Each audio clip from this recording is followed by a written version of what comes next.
Hey everybody, welcome to DC on TV for this week. We're back to 4 episodes. We got a Flash musical, we got a crossover, mini crossover, and everything else is just subpar after that. I'm Justin. I'm Pablo.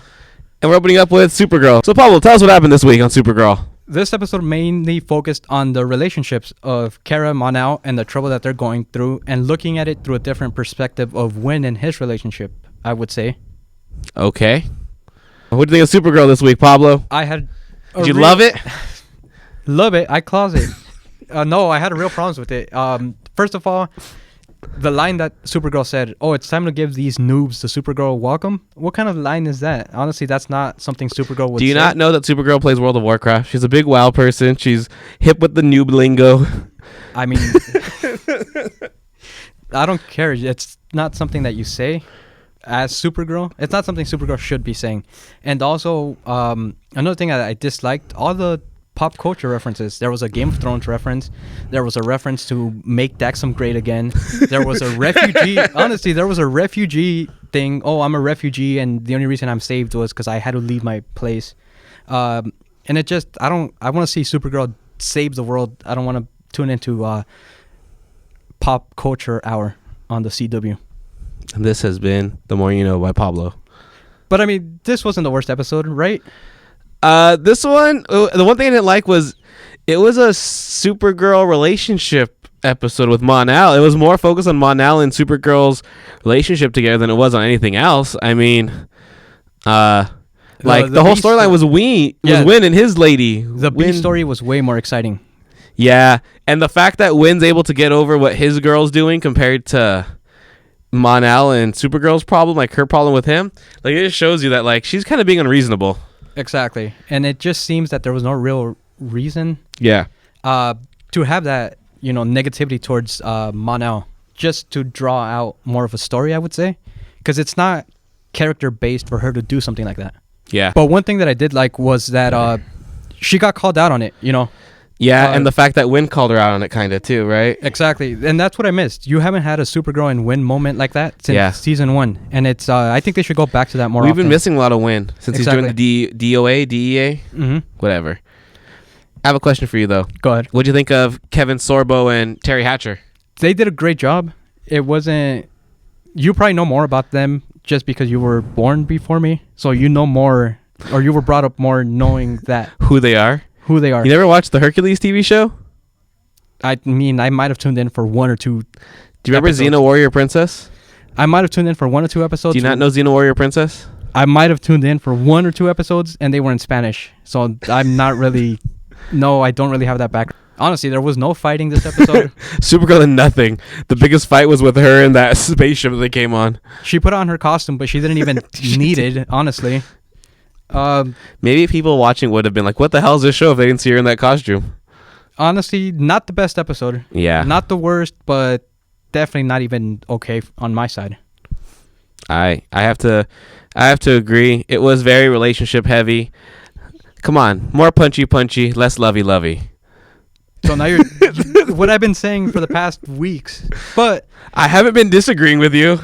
Enough on this bad mark for Supergirl this week. Let's move on to The Flash. So Supergirl ending is the best, and its ending leads into them catching the Music Meister, right? Catching.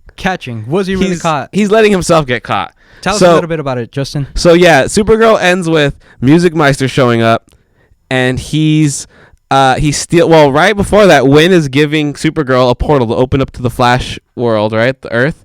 And so what happens... We don't even know if they were going there. Well, that's what it looked like. He said, yeah, have Cisco try to check this one out. Mm-hmm. So basically, when he gives it to her, Music Meister comes in, takes off the handcuffs somehow, knocks her out, and then takes it and says, I'm going to catch the fastest man alive, and jumps. What a great ending. The only sad thing is that the best part of that episode was the ending. The second best part was the credits. And then Flash opens. Up, and it's John, Mon-El, and Car, or they're carrying Car, and they're like, we need to help Barry. And the Music Meister's just there. Well, we need your help, Barry. Not we need to help Barry. We need your help, Barry. And Music Meister's already just there for some reason. Waving at the camera. Somehow he got in, and I like that. Trolling Team Flash. Exactly. How did he get in there? He's the Music Meister. He gets everywhere. But what happened? Oh, and then he does the same thing to Barry, and they're in a coma, and because they've had musicals on the brain, both of them, they're trapped in a movie musical, Inception-wise. This episode was great, musical wise. Yeah, we saw Malcolm Merlin come back. We saw Everyone was reimagined. Win was singing. It was like the Wizard of Oz. Honestly, that's one thing that I wished we'd seen in crossovers. Just that Win and Siskel. You can tell that they had chemistry together. Yep. And I would like to see more of their pairing in the future. Yep. I agree on that. While I've been waiting for this for a while, and I liked it, it had a lot of problems for me. Mainly the ending. I liked all of them except the last song. Even the Guys and Dolls song was just eh. And why'd you have problems with that last song? Because it felt out of place. The fact that they were in a musical and they come out of the musical, yet he still sings a song to her. Okay. Do you have a problem with that? Yeah, I had the thing I had a problem Why with. you make me explain my problem with it? You're like, yep, I agree. I want to hear what you had to say about it, because it might not be completely the same as okay. But yeah, that's my problem with it. The problem I had was this whole episode. Actually, a few episodes back, this conflict started just to be resolved in this episode. Yeah, it seems like that. It was forced. That's picking a villain like the Music Meister is I want to say not a lot of people know who he is. You know, he's a super deep reference. It's a deep cut. And then for them to bring up just relationship drama to bring this character out, I think they could have done a lot better for the character and the legacy that he has, because he's loved on other shows like Brave and the Bold. Is he? He's going to Brave and the Bold? He's voiced by Neil Patrick Harris on that. That's why they wanted him, huh? Or yeah, they've wanted Neil Patrick Harris for a while to play that. But it's just, you shouldn't bring a character just to further, not even the main story. It's just filler episodes. Yeah, I mean, it was great crossover. It was a great event. I was happy they did it. But then they had to pull the whole thing that it was like, oh, yeah, I'll just teach a lesson for you guys to love each other. And there's no real villain. Yeah, he turned out to be a teacher kind of character. That's lame. He was so good as a villain. He had Flash and Supergirl's powers, and he's like, that would just teach you a lesson to love again. That ending lost me. Yeah, the bad turnaround from a decent episode. Honestly, if you're a fan of musicals or a fan of the show, it was going like this for me in the ending. You should definitely check it out. It's a good episode. The singing's not bad. There are problems with it. Yeah, I did like the Martian Manhunter stuff though. That Vibe, and Kid Flash, that was awesome. Something that I never thought we'd see live action. I keep saying this probably once every season, but it's just honesty. You have the Martian Manhunter, full out alien costume, Kid Flash, and Vibe teaming up. I never knew who Vibe was before last year, Pablo. Exactly. And then, these characters, they are mixing, their A celebrity with their Z, their Z's list. They're giving a little bit of everything for everyone. But that pretty much sums up the Flash, and now we move on to Legends. Yes, we do. What do you think of Legends this week? Legends, honestly, this was probably my favorite episode of Legends. Really? It just, so many things that seemed I had problems with the previous episodes, I didn't really have with this one. I don't know if it's... No love story, huh? There was very... The only love was Heatwave and Captain Cold was the only love story. Minimized on that, which, again, it's not a problem for me if it's natural. It seems everything was just, we got to have this couple and we got to have this. But this was, very little romance. I like that they added variety of teams, something that I've been asking for. Yep, they did. I mean, sure, it's not just add more members, but it was better than nothing. And maybe the thing I didn't like from those previous episodes is that I actually knew them or knew some extent of their history. I never knew J.R.R. Tolkien was in the French War or World War One. Well, that's not the part that I meant. I meant the whole references to Lord of the Rings and Fellowship. There was really no references. Maybe that's another thing. It was cut back to a minimum, but I also don't know a lot about Lord of the Rings or that kind of stuff. So to me, it was just, oh, that's cool, Yeah. So maybe that's why I enjoyed this episode a lot more. But what are some things you liked or disliked? I liked the whole conflict with Heatwave. That was cool. Sad to see him leave, but it's cool. Now we have like a full-on, like it looks like for the promos for next week, we have a full-on Legion of Doom versus Legends team next week. It makes sense too, They were saying how he picked up on it, that no one ever trusted him, and it's true. I have a plot hole kind of thing, though. Mm-hmm. So here's my thing. I don't think Mick joins the Legends without Captain Cold joining. Exactly. So if they go back in time and pull him from that timeline, doesn't that eventually make an aberration? But you got to remember that once they're on their Wave Rider time doesn't really matter to them. It's kind of frozen. They're outside. Kind of locked time. in. Yeah. Okay. That's the one thing I'm seeing it. Yeah. I might be wrong. They might explain it. Let's hope that because their whole thing is we're gonna drop you off right where you left. Like left nothing off. ever happened. Yeah, but I'm thinking, so if one of them dies, that's gonna cause like a huge ripple. Or it wouldn't. It wouldn't affect time yet because they don't matter. That's the reason they were pulled out of time. Because these people don't really matter if they're dead or alive. Yeah. But then wouldn't that affect Mick at all? Now it affects him because he's a legend. You're talking time travel. Something's gonna affect something somehow. Justin, it's time travel. There's a lot of places that things can go wrong. Other than that, though, I liked it. Though I like the whole spear thing. I'm really curious what the Legion's gonna do now. It felt spear. Like a combination of things. I honestly felt like I was playing a video game with their whole. We got to find the blood of Christ to destroy this thing. It was like Indiana Jones in the Last Crusade. It was a lot of little things from movies, games that I really enjoyed that brought this episode. That's why I'm saying this was probably my favorite episode of the season. Really? Wow. I didn't think it's my favorite episode, but it was good. I liked the whole thing of, like, you kind of see Vixen, like, tempting, should I be going back to my village? Should I use it? Like, they all have motives now if they were to pick up that spear. I wish they would have done that more. Kind of like the Avengers scene when they're all around the scepter and, like, it's kind of calling to them. I wish there was more of that. Because Mick had that, like, I could do something with this kind of scene. Vixen had it, too. Like, the temptation is there for everyone, and we've been long enough with this team. Especially with Sarah, she could bring back Exactly. Laurel, we've been with this team long enough that we'd be like, we've hurt with them. It makes sense. We've loved with them. We've cried with them. I mean, I wouldn't know about crying with them. Be Maybe honest. at them. Crying at them? Who cries at people? I don't like you. Well, Eat my tears. It doesn't have to be about not liking it. Just this could have been so much better. I don't know, but I liked it. It was a good episode. Real good on my side. And then rounding everything off was Arrow this week. So then this episode of Arrow, we start off with Oliver being captured and Adrian trying to get the one secret out of him. First of all, it happened last week, so that didn't happen this week. I mean, that's how it started previously on Arrow. And then from there, it went on to just flashbacks. Extensively flashbacks, intercutting. Think of the season 2 Slade fight. Uh-huh. Kind of, instead of fighting just the words and emotions of the decisions that were made back then, seeing how it affects him now. And it's pretty much just seeing that parallel. Why he made that decision back then to how he's in trouble now. Yeah, gotcha. And then from there, it goes on to, all right, I've trapped Evelyn in here. Now it's you both are going to fight to the death. Whoever, if you kill her, I'll let you go. Mm-hmm. If she kills you, then she's going to get to walk away freely. However, he's saying, I'm not going to do anything. I'm not going to hurt her. She attacks, Oliver disarms her, and then from there you probably saw it. Yeah, I saw. So he brings the knife in, and then he's like, I'm not going to do it. He's like, fine, I'll take her out. And then like he snaps her neck. And then I don't get that whole thing though. Did I miss something where he snapped her neck and Oliver was on the floor after? No, he pretty much just said it was, all right, so you didn't do what I told you to do, so now I'm going to teach you a lesson and I'm going to kill her in front of you because you won't tell me what your secret is. Or you won't tell anyone what your secret is, and What's you the don't secret? I thought you saw the episode. The secret was that he likes killing. Oh, gotcha. That he's a killer. I didn't put that two and two together. Killing.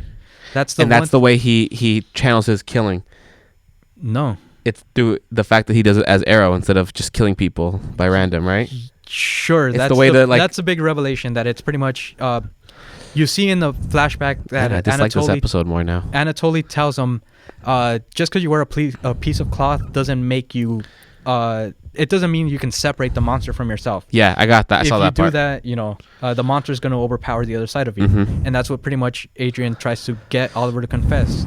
Tell me the one thing that you won't tell your team. You won't tell Diggle. I like the whole thing of, do you really think because of what you've done that Diggle, Felicity, all of them are better spots than they were before you affected them? That was a deep like...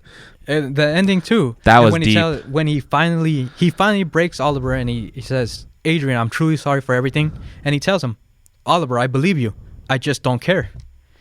Yeah. That's, showing to the... But, I mean, that's pretty much the whole episode. It was just the flashbacks and connecting the choices he made back then to how it's affecting him now. Yeah. So what are some things that you liked or disliked? I loved that fight scene with him and Dolph Lundgren. Amazing. Again, back to the earlier seasons of the fighting choreography. Amazing. That was amazing. The way they cut it back and forth between that and his stuff with Chase, right? Wasn't he fighting? No. It was just that? Yeah. I thought it was something else. Was the cuts back and forth though between that whole thing of tell me your secret, that whole stuff. Those two things were great. I felt those two things are great, and that man, the way he burned his tattoo off, crazy. All right, here are some things that I disliked. Dislikes real quick. Can't really name any dislikes right now. How about the fact that you had the team for maybe a minute? Yeah, they weren't in showed it. up at the. Or how about this? That he's been gone for 6 days. Or yeah, well, the other thing too is, I feel like that scene would have been emotionally more weighted in the jail cell if they had brought up that chick's been working with the DA this whole time. When was the last time we even saw her? Exactly. That was one They of my missed the things. opportunity there. Yeah, there's no reason to. All right, when she died, why would anyone care if she's been gone for like 8 weeks or whatever? You add more emotional stuff to her if she's around. she's been around helping him. Yeah, with this, it didn't really matter. I agree. Another thing I disliked was the team. There was no point in showing them, And then another thing, they're saying, oh, we have all these satellites, 4D mapping or whatever. Yeah. How was Oliver walking through the middle of the street all bloody, and yet they weren't able to pick up his And that face she on the works camera? with, what's that team? What's the Hive? She works for Hive and they can't find not it. Hive. Or not Hive, no. The Helix thing or whatever. And they can't find him, and they're able to find the DA's wife and all this stuff. Not the DA's wife, his reporter girlfriend chick.